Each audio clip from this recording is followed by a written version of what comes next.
Today's the day for a poor man's supper. We're making potato soup. I've watched a bunch of potato soup videos and I do mine a little bit differently, so I thought I might as well show you how Frugal Mommy does her potato soup. And you know my theory about potatoes. You know how I love a potato. Potatoes, the food of my people, the Irish people, are going to solve world hunger. You can grow potatoes in any climate except probably the Antarctic climate and in any kind of terrain.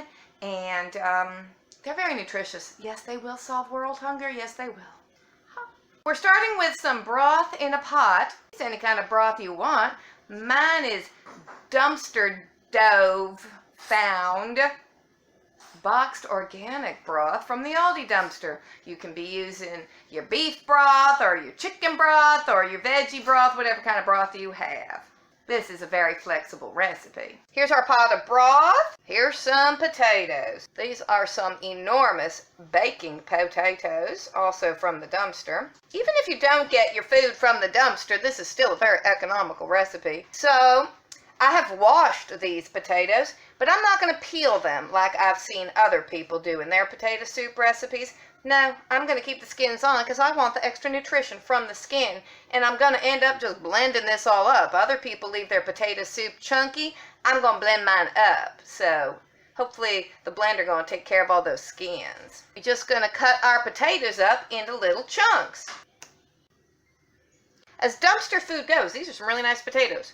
So we're just going to throw our potato chunks into our broth. If you are one to want to peel your potatoes, then of course you want to save those potato peelings to put in your compost, or you can save them in a bag in the freezer with all of your other vegetable ends and scraps and onion skins and green bean ends and, you know, vegetable scraps. And when you have enough, you boil those up to make you some veggie broth. Okay, potatoes in broth. Now, what I have here that I also want to add is some roasted garlic. I had the oven on the other day because I was making some baked apples and I was cooking some squash in there. So I thought I'll throw in this whole garlic clove type thing.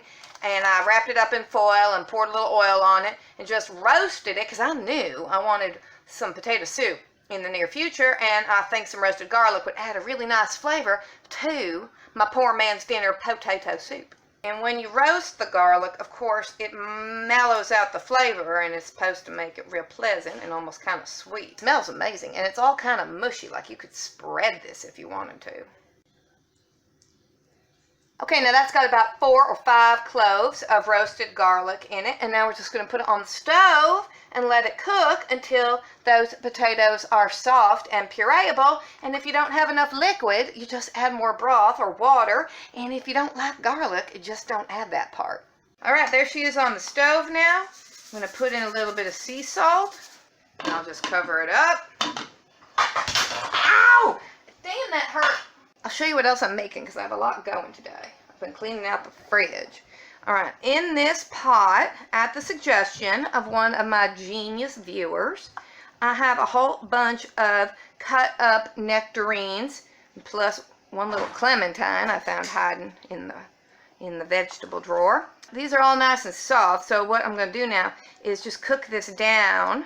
And I'm going to puree it and just kind of keep cooking it down, cooking it down, cooking it down until we have kind of a nice pureed nectarine type spread as a kind of compote, as it were. Or what we're going for is a kind of thick spread type thing to put on toast. Of course, these were dumpster nectarines, as you are well aware. And then over here, I have a pot of vegetables.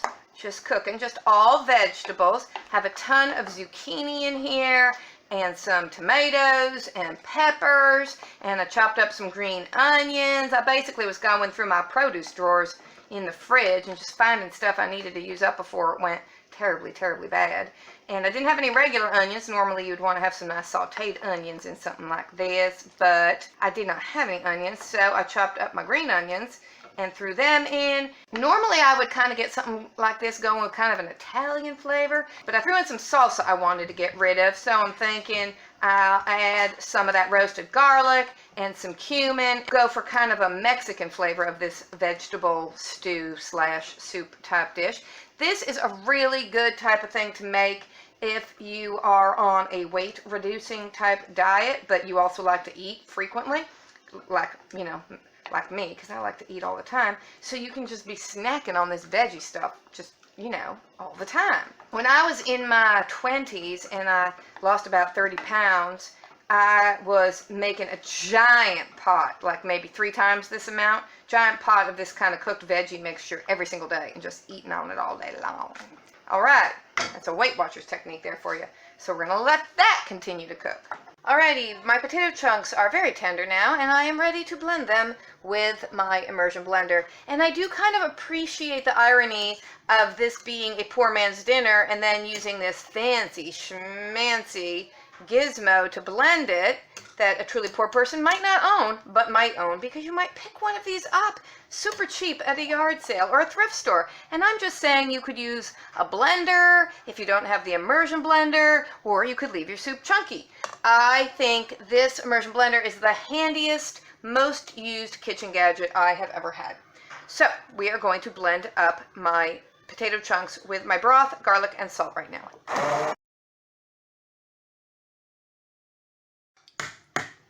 Of course, you can adjust the thickness to your own liking. I know what you're saying. You're saying to yourself, isn't that just sort of runny mashed potatoes? And I'm going to say yes. Yes, it is. Now we're going to have a little taste of it in a second once it's cooled off a little bit, because it's really hot right now. Clearly, you could add whatever you want to this that would go nicely with potatoes.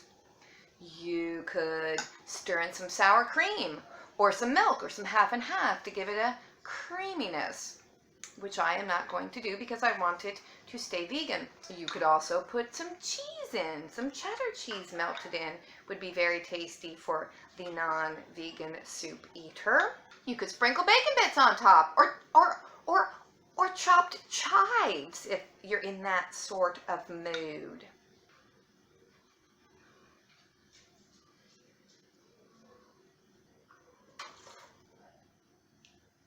I'm going to tell you that's delicious.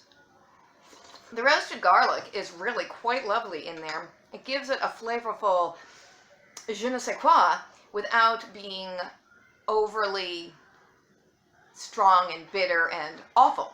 You know what you could do? You could serve it with a little blob of sour cream on top and then sprinkle the chives over that. That would be very pretty, wouldn't it? This is really hearty and warm and filling and delish. Also, I wanted to mention, if you don't have potatoes, but you've gone to your food pantry and you have one of those bags of the, the dehydrated mashed potatoes that they give you. There's like a big white generic looking bag that they always seem to have at food banks, you know, with the powdered mashed potatoes. Well, if you mix those up and you thin that out a bit with some broth, you basically got yourself some potato soup, and you've stretched your mashed potatoes out a little bit farther than they normally would go as a side dish. So that's your food bank potato soup. That is so good. I'm pretty proud of myself. Now let me show you what I'm going to serve it with. I made garlic bread. I know this is not appealing to the keto people in the crowd. Normally it wouldn't really be my thing to serve bread with potato soup, because that's sort of like having starch with the side of starch. But I did it today because one of the kids heard me yammering about the roasted garlic, and she said, "Mama, you making garlic bread?" And I said, "No, but I could." And so I did. And I feel like I got it out of the oven just in time. The bread is a kind of a whole grain, nutty, seedy type of hoagie roll type thing that we also got out of the Aldi dumpster. That was really good too. It's garlic day. It's also hot, but so tasty I cannot stop myself. So there you go. Poor man's supper plus a week of yummy soupy lunches to bring to work with me, to be frugal with my lunches throughout the week. Thanks for watching, Frugal friends. Bye bye.